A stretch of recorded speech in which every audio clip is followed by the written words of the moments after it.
Tumour suppressor gene. Tumour suppressor gene क्या होता है? ये एक ऐसा जीन है जो मेनली रेगुलेट करता है सेल साइकिल को। जैसे कि मान लीजिए कि सेल डिवीज़न होता है, ठीक है? तो सेल डिवीज़न में जो प्रोफरेशन होता है, जो डिवीज़न होता है, वो सारे होते हैं प्रोटो ऑन्कोजीन के कारण। और आप सब डिवीज़न ही करवाएगा तो कोई रोकने के लिए तो चाहिए। आपको तो पता है दुनिया में कुछ अच्छी चीज़ें हैं तो कुछ ख़राब चीज़ें भी हैं। बट यहाँ पर क्या है, अगर सेल का डिवीज़न या प्रोफरेशन करवाना है तो प्रोटो ऑन्कोजीन है, और उसको ज़्यादा बढ़ने से रोकने वाला कौन है? ट्यूमर सप्रेसर जीन, ठीक है? तो इस तरह से मेनली हमारा सेल ग्रोथ जो होता है वो रेगुलेट करता है। अगर इसमें फेल हो गए तो क्या हो जाएगा? मेनली कैंसर डेवलप होगा, ठीक है? तो देखते हैं कहाँ कहाँ पे लोकेशन पे क्या क्या ट्यूमर सप्रेशन प्रेजेंट होता है। सबसे पहले जो लोकेशन है वो सेल के सरफेस पे। सेल के सरफेस पे कौन सा जीन प्रेजेंट होता है? तो TGF रिसेप्टर ई कैडहेरिन प्रेजेंट होता है। इसका क्या फंक्शन होता है? तो ये ग्रोथ इनहिबिट करता है, सेल को अधेशन में हेल्प करता है, ठीक है? तो इसका tumour associated with somatic mutation कौन सा है? तो इसके कारण कार्सिनोमा होता है कोलोन में और कार्सिनोमा होता है स्टोमक में। उसके बाद इसका इनहेरिटेड तो अननोन फैमिलियर गैस्ट्रिक कैंसर, ठीक है? सोमैटिक में सेल सरफेस के कारण कौन सा होता है? तो कार्सिनोमा ऑफ कोलोन और कार्सिनोमा ऑफ स्टोमक। और अगर इनहेरिटेड कहें तो फैमिलियर गैस्ट्रिक कैंसर होता है। दूसरा, inner aspect of plasma membrane. Inner aspect of plasma membrane में होते हैं न्यूरोफाइब्रोमेटोसिस टाइप 1। ये इनहेबिट करता है रास सिग्नल ट्रांसडक्शन को और P21 सेल साइकिल इनहेबिटर को। इसके कारण होता है न्यूरोब्लास्टोमा। और ये क्या एसोसिएटेड है इनहेरिटेड म्यूटेशन से? तो हाँ, neurofibromatosis type 1 and sarcoma. Cytoskeleton में कौन सा होता है? NF2 gene. इसका क्या फंक्शन होता है? Cytoskeleton stability. इसके कारण कौन से सोमैटिक म्यूटेशन होते हैं और जिसके कारण ट्यूमर होता है? तो एस्केमेनोमा और मेंजियोमा। इससे रिलेटेड कौन से इनहेरिटेड म्यूटेशन होता है? तो न्यूरोफाइब्रोमेटोसिस टाइप 2, एकोस्टिक एस्केनोमोमा और मेंजियोमा। साइटोसोल। अब साइटोसोल में कौन सा जीन का म्यूटेशन होता है? तो इसमें मेनली APC और या बीटा कैटेनिन। ये इनहिबिशन ऑफ सिग्नल ट्रांसडक्शन। इसके कारण क्या क्या होता है? तो इसके कारण सोमैटिक कैंसर देखने को मिलता है। कहाँ कहाँ का? तो carcinoma of stomach, colon, pancreas और मिलोनोमा। और इसके कारण इनहेरिटेड म्यूटेशन कौन सा होता है? तो मेनली फैमिलियर एडिनोमेटस पोलिपोसिस कोली और कोलोन कैंसर देखने को मिलता है। P10 PI3 kinase signal transduction. Endometrial and prostate cancer इसमें मेनली होता है। और इनहेरिटेड म्यूटेशन की बात करें तो वो है अननोन। तीसरा, SMAD2 और SMAD4। इसमें TGF बीटा सिग्नल ट्रांसडक्शन होता है और इसके कारण मेनली ये कोलोन पैनक्रियाज ट्यूमर देखने को मिलता है। और इनहेरिटेड म्यूटेशन इसका भी अननोन है।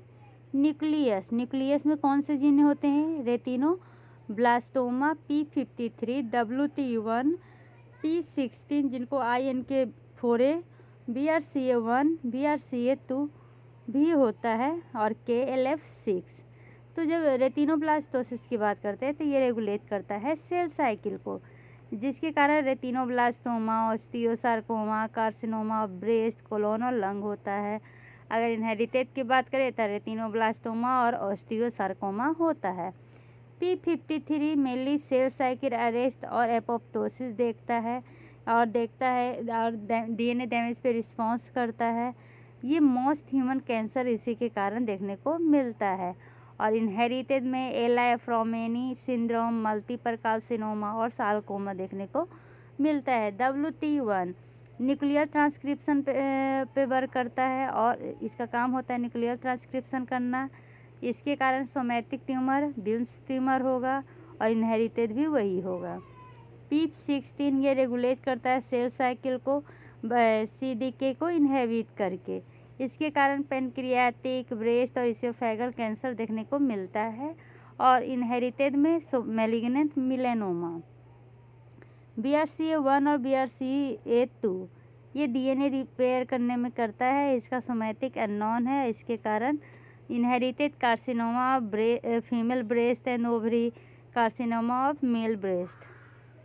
KFL6 ये ट्रांसक्रिप्शन फैक्टर है जो प्रोस्टेट कैंसर कॉज करता है और इसका इनहेरिटेड अननोन है।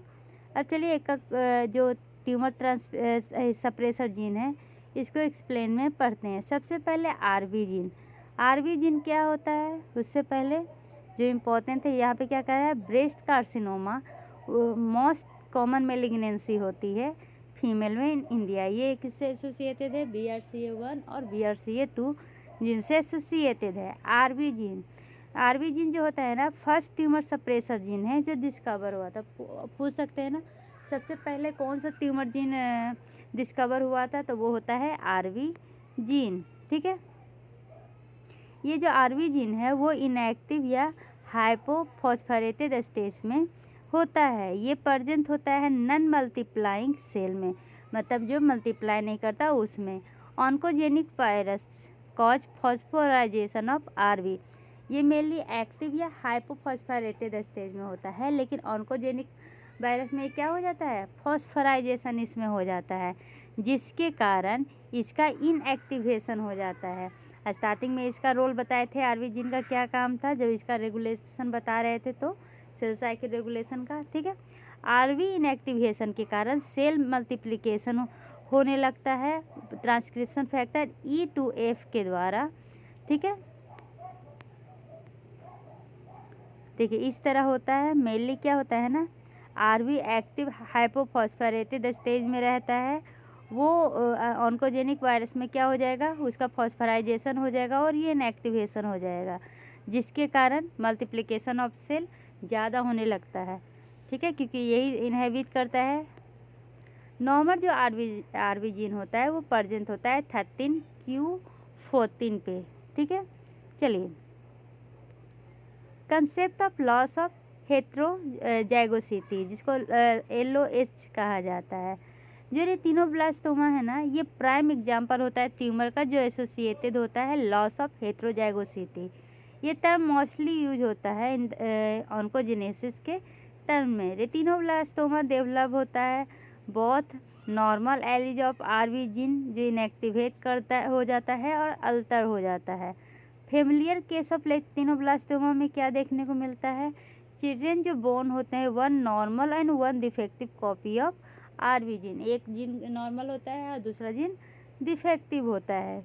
उस चाइल्ड को हेट्रोजाइगस कहा जाता है। RB लोकस पे 1 एलीज जो जीन होता है वो नॉर्मल होता है और वही अदर जो होता है वो म्यूटेंट होता है। ठीक है, हेट्रोजाइगोसिटी ऑफ RB जीन।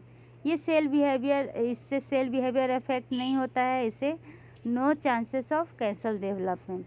लेकिन जब ये म्यूटेशन सेकेंड एलिज को डेवलप ये अफेक्ट करता है तब कैंसर ऑफ चांसेस बढ़ जाते हैं, मतलब कि सेल लॉस कर जाता है heterozygosity for normal RB gene, जिसको हम कहते हैं लॉस ऑफ हेट्रोजाइगोसिटी। मतलब कि 2 जीन होते हैं, एक नॉर्मल होता है, एक में ये म्यूटेशन होता है, तो कोई भी सेल में ये कैंसरस नहीं होगा। लेकिन अगर दोनों हो गया ये म्यूटेशन, तब ये देखने को मिलता है। ठीक है, तो इस तरह से समझ गए। ये जो लॉस ऑफ हेट्रोजाइगोसिटी है ये बेस होता है two hit hypothesis of cancer पे, जिसको कुंदसन हाइपोथेसिस कहते हैं। आप चलिए पढ़ते हैं कुंदसन हाइपोथेसिस।